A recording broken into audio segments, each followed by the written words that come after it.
मैं 3 साल से पीछे पड़ा हूं कि समुद्र के बाजू में जो ब्रिज बनते हैं उसमें स्टेनलेस स्टील का ही उपयोग करना चाहिए। क्योंकि मुझे मालूम है, मैं जब मुंबई में 55 फ्लाईओवर बना रहा था तो एक व्यक्ति ने मुझे मूर्ख बनाया था। उसने एक पाउडर कोटिंग करके हरे रंग का लोहा देके बोला ये रस्ट नहीं लगेगा, और मैं विश्वास रखा, लगाया, रस्टिंग हुआ। तो अभी ऐसा है कि जहां 30 किलोमीटर समुद्र के बाजू में है वहां स्टेनलेस स्टील यूज किए बिना पर्याय नहीं है। अगर वो शिवाजी का पुतला अगर स्टेनलेस स्टील यूज होता तो 100% वो नहीं गिरता। आप मुंबई में देखो, कितना भी अच्छा काम करो, समुद्र के बाजू में जो बिल्डिंग है वो जल्दी उसमें रस्टिंग लग जाता है। तो इसलिए कहीं ना कहीं कौन से मटेरियल को यूज करना, कॉस्ट इफेक्टिव कौन सा है, और इसमें प्रीकास्ट का उपयोग और ज्यादा प्रमाण पर करना। और मुझे लगता है कि जहां हार्ड रॉक है वहां नेचुरली आपकी जो ड्रिलिंग बोरिंग मशीन्स होगी वो पावरफुल लगेगी, पर जहां मिट्टी है या कोई ज्यादा हार्डनेस नहीं है वहां हेवी मशीन की जरूरत नहीं है। तो क्या मशीन भी ऐसे 2 प्रकार की हो सकती है क्या, जो रॉक के लिए अलग हो और हिमालयन टेरिन के लिए जिसके लिए अलग हो? अगर रॉक लगता है तो वो मशीन यूज करेंगे, नहीं तो ये करेंगे। और दूसरा जो पुशबैक टेक्नोलॉजी से प्रीकास्ट के बनाए हुए बड़े बड़े ये करके पुशबैक करके हम अंदर जाएंगे, तो ये हो सकता है क्या? कोई भी चीज में सक्सेस स्टोरी बनाने के लिए उद्योग, व्यापार और इंडस्ट्री में 4 बातें जरूरी होती है: proven technology, economic viability, availability of raw material and marketability of the finish product. अब प्रॉब्लम मैं ये भी समझता हूं कि कैपिटल कॉस्ट अगर मशीनरी में ज्यादा लगेगी तो प्रॉब्लम आएगा। अभी इलेक्ट्रिक ट्रक्स आ गए, अब कंस्ट्रक्शन इक्विपमेंट वालों के पीछे मैं भी पड़ा हूं। कल हमारा बड़ा बायो फ्यूल और अल्टरनेटिव फ्यूल पे हुआ।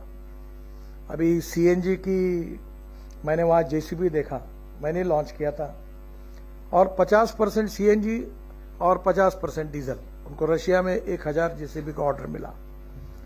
अभी आप देखिए कि कितना इकोनॉमिक्स बढ़ा है कि मैंने बजाज की स्कूटर मोटरसाइकिल लॉन्च की, तो एक पेट्रोल पर चलती है तो पर किलोमीटर कॉस्ट आती ₹2.25, और सीएनजी पे चलती है तो ₹1 आती है। यानी 60% कॉस्ट फ्यूल में बचाना यानी कितनी बड़ी बात है। और अगर हम इलेक्ट्रिक को यूज करेंगे तो और कम हो जाएगी। तो पावर कॉस्ट कम करेंगे तो कैपिटल कॉस्ट जो होगी वो कम होगी। दुर्भाग्य से हमारे यहाँ गवर्नमेंट में और डीपीआर बनाने वालों को कोई लेना देना नहीं, किसी का पैसा है, बनाओ एस्टिमेट, फिर उसको समय पे काम मत करो, फिर उसको ईओटी दो, फिर सीओएस दो।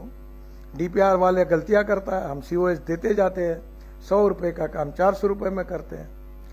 तो ये जो शुरुआत से लेकर जो टेक्निकली हमें परफेक्शन चाहिए उसका आग्रह मुझे लगता है ये पहली आवश्यकता है। दूसरी बात यह है कि जो लोग इसमें नए प्लेयर्स आएंगे उनके लिए हमने 10% मोबिलाइजेशन एडवांस है, वक्त आएगा तो उसको भी कंसिडर करना पड़ेगा ताकि वो अच्छी मशीनरी ले सके। मैं आपको बताता हूं, मैं जब मंत्री था 96 में तो मुंबई में 55 फ्लाईओवर बनाए। तब रेडीमिक्स कंक्रीट प्लांट देश में नहीं, जर्मनी से आते थे। वो जो ट्रक पर जो मिक्सर आता था वो देश में नहीं था। और तब मुझे याद है कि मैंने पहली बार एमएसआरडीसी से फाइनेंस किया था।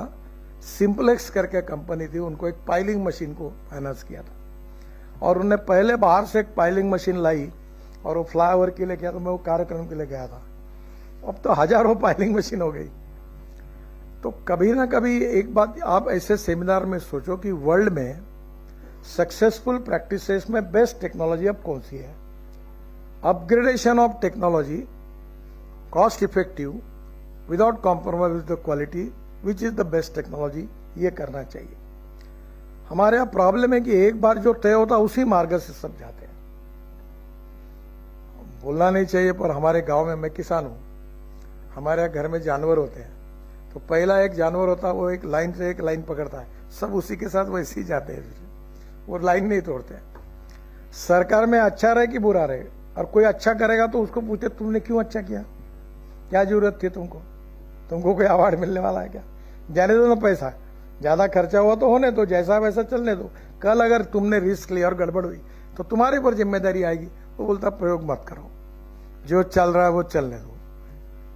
हमारे यहाँ इंडियन रोड कांग्रेस है, तो मैं उनको कहता हूँ, उनकी साल भर में एक बार, मेरे को ये बोलना ठीक नहीं होता पर मेरे से भी रहा नहीं जाता, तो वो अपने पति पत्नी और बच्चों को लेकर सब सिविल इंजीनियर देश के रोड कांग्रेस में आते हैं, और वो पीले कागज पर टाइपिंग किए हुए, वो कंप्यूटर भी नहीं प्रिंट करते, रिसर्च पेपर सबमिट करते। और एक दिन फिर थोड़ा भी रिसर्च पेपर हो गए, फिर वो रोड कांग्रेस भी कहाँ होती, श्रीनगर में होती। फिर वो सब लोग घूमने के लिए भी जाते। अच्छा है, जाना चाहिए, पर कोई प्रोफेशनल इसमें जो नॉन सीरियस अप्रोच से इतने बड़े काम कैसे होंगे। We need positive approach, transparent approach, quality consciousness, time bound decision making process. Decision तो समय पे लेते ही नहीं। मैंने एक हमारे बड़े अधिकारी को कहा, बोला आपकी तो कमाल है। बोले क्या हुआ साहब? मैंने बोला आपके जैसा व्यक्ति नहीं मैंने देखा। बोले क्या हुआ? बोला पत्नी से भी ज्यादा प्रेम आपका फाइल पर है। 3-3, 6-6 महीने दबा के बैठते हो। अरे भैया, जो निर्णय करना है वो करो ना। तुमको हाँ करना है तो हाँ करना, नहीं करना करना। एक आदत रखो कि भाई करो निर्णय, जो है वो पर रखते हैं। हमारे एक बड़े अधिकारी है, वो कहते हैं, उनका ऐसा है कि फाइल रख दो, ऐसा बोलते इसका मतलब सेफ डिपॉजिट वॉल्ट में फाइल जमा कर दो, फाइल रख दो। We need people who can get the things done. I always telling to the officers that I like people who can get the things done. तो आप परफॉर्मेंस ऑडिट करो, financial audit होना चाहिए, पर performance audit is more important than financial audit. और इसका कारण जो है, हमको डीपीआर से लेकर इम्प्लीमेंटेशन तक perfection, best technology, less capital investment और विदाउट कॉम्प्रोमाइज द क्वालिटी। और रीजन टू रीजन परिस्थिति अलग है। हिमालयन टेरिन के लिए आपको अलग मशीन लगेगी, अलग अप्रोच लगेगा। जो हमारा डेक्कन बेसाल्ट है उधर अलग टाइप के ये है। तो जैसा जियोलॉजी है उस हिसाब से टेक्नोलॉजी को सिलेक्ट करना पड़ेगा। और इम्पोर्टेंट चीज, अभी मेरे पास 2.5 लाख करोड़ के टनल बना है।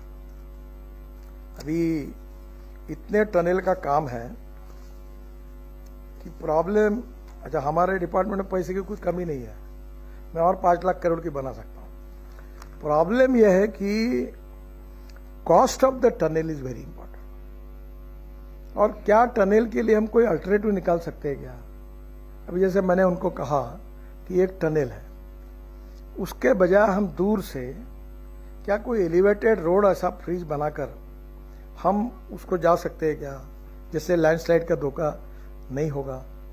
मेरा कहना नहीं ऐसा करो मत, पर cost effective solution for the problems ये हमने निकालना चाहिए। लास्ट नहीं होगा तो टनल भी बनाएंगे। अभी कंप्लीट टनल जो हुई है हमारी सरकार आने के बाद, हमने 35 टनल 49 किलोमीटर 15,000 करोड़ पूरी की है। ऑनगोइंग टनल है 69 134 किलोमीटर, ये 40,000 करोड़ की जिसका काम शुरू है। और अपकमिंग टनल 74 273 किलोमीटर, इसकी कीमत 1 लाख करोड़ है।